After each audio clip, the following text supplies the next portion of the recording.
ನಮಸ್ತೆ ಎಲ್ಲರಿಗೂ, ಜೈ ಶ್ರೀರಾಮ್. ಇವತ್ತಿನ ವಿಡಿಯೋ ಬಂದು ಕಾಫಿ.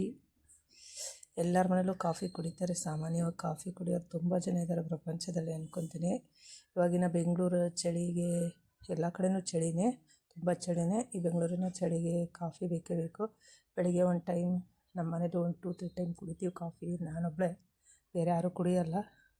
ನಮ್ಮ ಮನೆಯವರು ಸ್ವಲ್ಪ ಒಂದು ಹೊತ್ತು ಕುಡಿದ್ರೆ ಅಷ್ಟೇ, ಮತ್ತೆ ಕುಡಿಯೋದಿಲ್ಲ.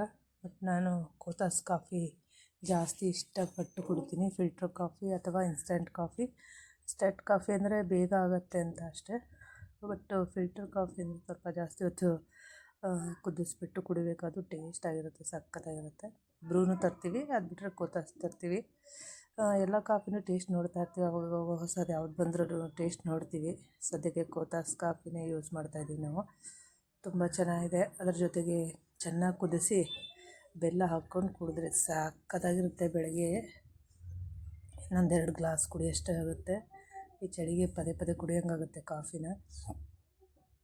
ಇವತ್ತು ಸಂಡೇ ಮಾರ್ನಿಂಗ್ ಆಗಿರೋದ್ರಿಂದ ನಾನು ನನ್ನ ಹಸ್ಬೆಂಡು ಇಬ್ಬರಿಗೂ ಕಾಫಿ ಮಾಡ್ಕೊಂಡಿದ್ದೆ. ಆ್ಯಕ್ಚುಲಿ ನಾನು ಕುಡಿದೆ, ಆಮೇಲೆ ಅವ್ರ ಕಾಫಿನ ನನ್ನ ಮಗಳು ಕುಡಿದ್ಬಿಟ್ಲು. ನಾನು ಆ್ಯಕ್ಚುಲಿ ಮಕ್ಕಳಿಗೆ ಜಾಸ್ತಿ ಕಾಫಿ ಕೊಡಲ್ಲ, ಬಟ್ ಚಳಿ ಟೈಮಲ್ಲಿ ನಾನು ಸ್ವಲ್ಪ ಕಾಫಿ ಕೊಡ್ತಾಯಿರ್ತೀನಿ. ಇಲ್ಲಾಂದರೆ ಶುಂಠಿ ಟೀ ಮಾಡಿದಾಗ ಸ್ವಲ್ಪ ಅದನ್ನು ಕೊಡ್ತೀನಿ. ಯಾಕಂದರೆ ಬರೀ ಹಾಲು ಕುಡಿತಾ ಇರ್ತಾರೆ ಮಕ್ಕಳು. ಹಾರ್ಲಿಕ್ಸು, ಬೂಸ್ಟು ಈ ಥರ ಎಲ್ಲ ಕುಡ್ದಾಗ ಏನಾಗುತ್ತೆ, ಕಫ ಎಲ್ಲ ಎದೆಯಲ್ಲಿ ಕಟ್ಕೊಂಡಿರುತ್ತೆ ಸ್ವೀಟ್ ಆಗೋದ್ರಿಂದ.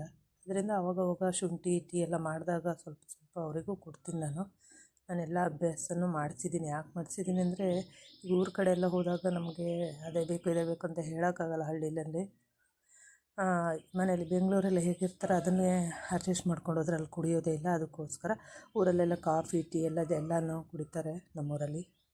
ಸೊ ಅಡ್ಜಸ್ಟ್ ಆಗಲಿ ಮಕ್ಕಳು ಅಂತ ಅಷ್ಟೇ. ಅದೇ ಬೇಕು ಇದೇ ಬೇಕಂತ ಹೇಳಬಾರ್ದು ಅನ್ನೋದಕ್ಕೋಸ್ಕರ ನಾನು ಇಲ್ಲೂ ಕೂಡ ಟೀ ಕಾಫಿನ ಅಭ್ಯಾಸ ಮಾಡಿಸಿದ್ದೀನಿ. ಅಂದರೆ ಕಂಟಿನ್ಯೂ ಕೊಡಲ್ಲ. 2 ದಿನ 3 ದಿನಕ್ಕೆ ಒಂದ್ಸರಿ ಶುಂಠಿ ಟೀ ಮಾಡಿದ್ರೆ ಕೊಡ್ತೀನಿ, ಕಾಫಿನೂ ಕೊಡ್ತೀನಿ. ಅಂದರೆ ಈ ಚಳಿ ಟೈಮಲ್ಲಿ ಸ್ವಲ್ಪ ನನ್ನ ಮಗ ಕೇಳಲ್ಲ, ಮಗಳು ಕಾಫಿ ಕೊಡು ಅಂತಾಳೆ.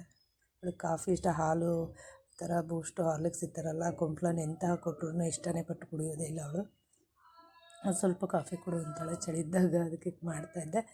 ಬೆಲ್ಲನ ಹಾಕಿ ಕಾಫಿ ಮಾಡೋದ್ರಿಂದ ತುಂಬ ಚೆನ್ನಾಗಿರುತ್ತೆ, ಟೇಸ್ಟಾಗಿರುತ್ತೆ. ಬಟ್ ಕುದಿಸಬಾರ್ದು. ಬೆಲ್ಲ ಹಾಕಿಬಿಟ್ಟು ಹಾಲು ಒಡೆದೋಗ್ಬಿಡುತ್ತೆ. ನಾವು ಹಾಲಲ್ಲಿ ಕಾಫಿ ಮಾಡೋದ್ರಿಂದ ಏನಾಗುತ್ತೆ ಅಂದರೆ, ಬೆಲ್ಲ ಒಂಥರ ಅದು ಹುಳಿ ಅಂಶ ಬಿಟ್ಕೊಂಡ್ಬಿಡುತ್ತೆ ಒಂದು ಸ್ವಲ್ಪ ಲೈಟಾಗಿ. ಅವಾಗೇನಾಗುತ್ತೆ, ಅದು ಒಡೆದ್ಬಿಡುತ್ತೆ ಹಾಲು.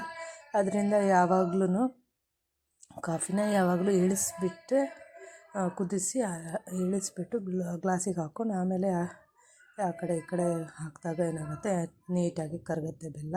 ನಾವು ಜಗರಿ ಪೌಡ್ರು ಕ್ಲೀನಾಗಿರೋದು ಚೆನ್ನಾಗಿದೆ. ಅದು ಪ್ಯಾರಿಸ್ ಅಂತ ಅದ್ರದ್ದು ತುಂಬ ಚೆನ್ನಾಗಿದೆ. ಅದನ್ನೇ ತಂದು ಯೂಸ್ ಮಾಡ್ತೀವಿ ಮನೇಲಿ. ತುಂಬ ಚೆನ್ನಾಗಿದೆ. ಕಾಫಿನೂ ತುಂಬ ಟೇಸ್ಟಾಗಿ ಬರುತ್ತೆ. ಎಲ್ಲ ಯಾವುದಾದ್ರೆ ಜಗರಿ ಬೆಲ್ಲದ ಪೌಡ್ರನ್ನ ನಾವು ಯೂಸ್ ಮಾಡ್ಬೋದು. ಎಲ್ಲ ಬೆಲ್ಲ ಹಾಕ್ಕೊಂಡ್ರೆ ಟೀ ಆದರೂ ಅಷ್ಟೇ, ಕಾಫಿ ಆದರೂ ಅಷ್ಟೇ, ಆದಷ್ಟು ಬೆಲ್ಲನೇ ಯೂಸ್ ಮಾಡಿ ಸಕ್ಕರೆಗಿಂತ. ಈಗ ಶುಗರು ಇರ್ಬೋದು, ಶುಗರ್ ಇಲ್ಲದೇ ಇರೋರು ಇರ್ಬೋದು. ಆದಷ್ಟು ಎಲ್ಲರೂ ಬೆಲ್ಲ ಯೂಸ್ ಮಾಡಿ, ಹೆಲ್ತ್ಗೂ ಒಳ್ಳೆಯದು. ಫ್ರೆಶ್ಶು ಆರ್ಗ್ಯಾನಿಕ್ ಬೆಲ್ಲನೇ ಯೂಸ್ ಮಾಡಿ. ಎಲ್ಲರಿಗೂ ಒಳ್ಳೆಯದಾಗಲಿ. ಆದಷ್ಟು ಶೇರ್ ಮಾಡಿ.